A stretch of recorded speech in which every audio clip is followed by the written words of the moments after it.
एक बहुत अच्छे और समृद्ध किंगडम में जहां हर तरफ शांति और खुशहाली थी, एक बूढ़ा राजा अपने जीवन के सबसे बड़े संकट का सामना कर रहा था। राजा के पास कोई बेटा नहीं था जो उसके बाद गद्दी संभाल सके। उसकी सिर्फ एक बेटी थी, बहुत समझदार, दयालु और प्रजा में बेहद लोकप्रिय। लेकिन सदियों पुरानी परंपराओं के कारण उसे राजा बनने की इजाजत नहीं थी। राजा के दिल में अपनी बेटी के लिए गर्व भी था और चिंता भी, क्योंकि वह जानता था कि उसकी बेटी में एक सच्चे शासक के सारे गुण हैं। पुराने कानूनों और रीति रिवाजों की जंजीरों में बंधा राजा ने ठान लिया कि वह ऐसा वारिस चुनेगा जो सिर्फ राजघराने से नहीं, बल्कि नेक दिल और अच्छे चरित्र वाला हो। उसे कोई ऐसा चाहिए था जो प्रजा की सेवा करे, विनम्र हो, बुद्धिमान हो और दयालुता से भरा हो। राजा ने कई रईसों और राजघराने के उम्मीदवारों को ठुकरा दिया, क्योंकि उसे विश्वास था कि सच्ची लीडरशिप खून या ताकत से नहीं, बल्कि इंसान के चरित्र और उसके कर्मों से बनती है। उसने अपने सलाहकारों से लंबी चर्चा की और प्रजा के बीच जाकर लोगों को परखा। कई रातों तक राजा सो नहीं पाया।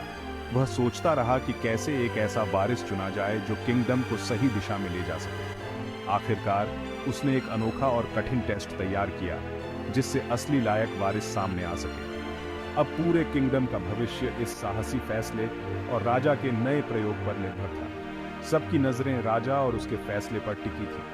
महल में तैयारियां शुरू हो गई। दूर दूर से लोग और उम्मीदवार आने लगे। एक ऐसी खोज की शुरुआत हो चुकी थी जो इतिहास में हमेशा याद रखी जाएगी। एक ऐसी खोज जो परंपरा को चुनौती देने वाली थी और जिसमें सच्चे नेतृत्व की तलाश थी।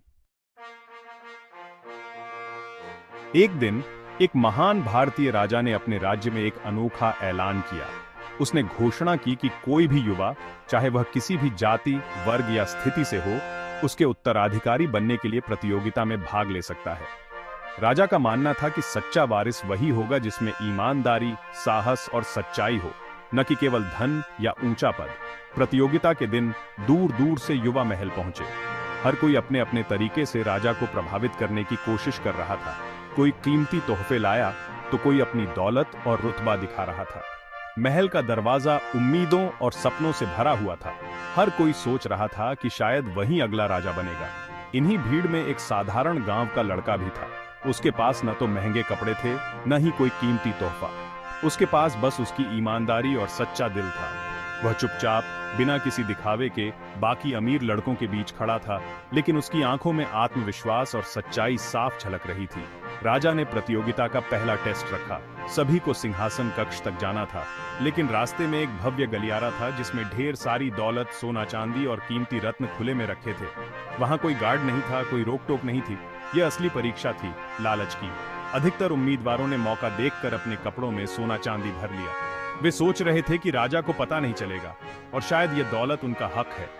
लालच ने उनकी सोच पर हावी हो गया, लेकिन गांव के उस साधारण लड़के ने एक भी सिक्का नहीं छुआ। उसने सोचा, यह दौलत राज्य की है, इसे छूना भी गलत है। उसकी ईमानदारी और आत्मसंयम ने उसे बाकी सबसे अलग बना दिया। राजा ने सब कुछ देखा और मुस्कुरा दिया। उसे आखिरकार वह सच्चा, ईमानदार उत्तराधिकारी मिल गया था जिसकी उसे वर्षों से तलाश थी। यही थी सच्ची परीक्षा और यही था एक सच्चे राजा का असली वारिस। एक साधारण गांव के लड़के को, जिसकी आंखों में सपने और दिल में सच्चाई थी, अचानक राजा बना दिया गया। उसकी विनम्रता और ईमानदारी ने सबका दिल जीत लिया। राजमहल में उसका स्वागत भव्य समारोह के साथ हुआ और पूरे राज्य में खुशी की लहर दौड़ गई। जल्द ही उसने एक बुद्धिमान और दयालु प्रिंसेस से शादी कर ली। दोनों ने मिलकर राज्य को ईमानदारी, दया और समझदारी से चलाया। राजा ने हमेशा अपने लोगों की भलाई को सबसे ऊपर रखा और रानी उसकी सबसे बड़ी सलाहकार बनी। उनका प्यार और नेतृत्व राज्य में मिसाल बन गया। लेकिन हर सुबह राजा चुपचाप महल के एक पुराने बंद चैम्बर में जाता था। वह दरवाजा हमेशा बंद रहता और कोई भी नहीं जानता था कि उसके अंदर क्या है। राजा की यह आदत सबको हैरान करती थी और महल में धीरे धीरे उत्सुकता और शक बढ़ने लगा। महल के गलियारों में फुसफुसाहटें गूंजने लगी। क्या राजा वहां कोई खजाना छुपा रहा है या कोई गहरा राज? गांव वाले और दरबारी तरह तरह की कहानियां बनाने लगे। यहां तक कि रानी भी परेशान हो गई। एक दिन उसने राजा से पूछा, तुम हर रोज उस कमरे में क्यों जाते हो?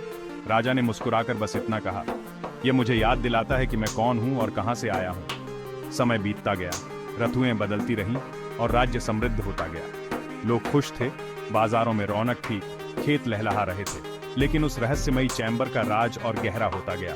आखिरकार रानी और मंत्रियों ने राज्य की भलाई के लिए राजा से विनम्रता से अनुरोध किया कि वह अपना रहस्य सबके सामने प्रकट करें। सबकी आंखों में चिंता और जिज्ञासा थी। राजा ने उनकी बात मानी। अब समय आ गया था वह भारी लकड़ी का दरवाजा खोलने का और सबको सच बताने का। राजा उन्हें चैम्बर में ले गया, दरवाजा खोला और उसकी चीजें दिखाईं। अंदर कोई खजाना नहीं था, बस उसके गरीब गांव वाले दिनों के पुराने पैबंद लगे हुए कपड़ों का एक सेट था। मिनिस्टर्स और रानी हैरान रह गए। राजा ने समझाया, हर सुबह मैं यहाँ यह याद करने आता हूँ कि मैं कहाँ से आया हूँ। ये कपड़े मुझे याद दिलाते हैं कि मेरा ताज एक ड्यूटी है, कोई हक नहीं। ये कमरा मुझे एरोगेंस से बचाता है, जो किसी भी रूलर का सबसे बड़ा दुश्मन है। दरबार को आखिरकार अपने राजा की समझदारी की गहराई समझ में आ गई। विनम्रता न की शक्ति उसकी असली ताकत थी। राजा के रेवलेशन ने उन सभी के दिलों को बदल दिया जिन्होंने इसे सुना। उसने सिखाया कि एरोगेंस लीडर्स को अंधा कर देता है, जबकि विनम्रता लोगों के बीच पुल बनाती है। एक विनम्र रूलर सुनता है, सीखता है और दया के साथ सेवा करता है, उसने कहा। उसकी रोज की रूटीन ने उसके ईगो को कंट्रोल में रखा और उसके दिल को प्योर रखा। राजा और उसके गुप्त चैम्बर की कहानी एक लेजेंड बन गई, विनम्रता का एक टाइमलेस लेसन। राजा ने कई सालों तक समझदारी से राज किया। अपने कैरेक्टर के लिए सबसे ज्यादा प्यार किया गया। उसने दिखाया कि सच्ची महानता शक्ति में नहीं, बल्कि एक विनम्र और दयालु दिल में है।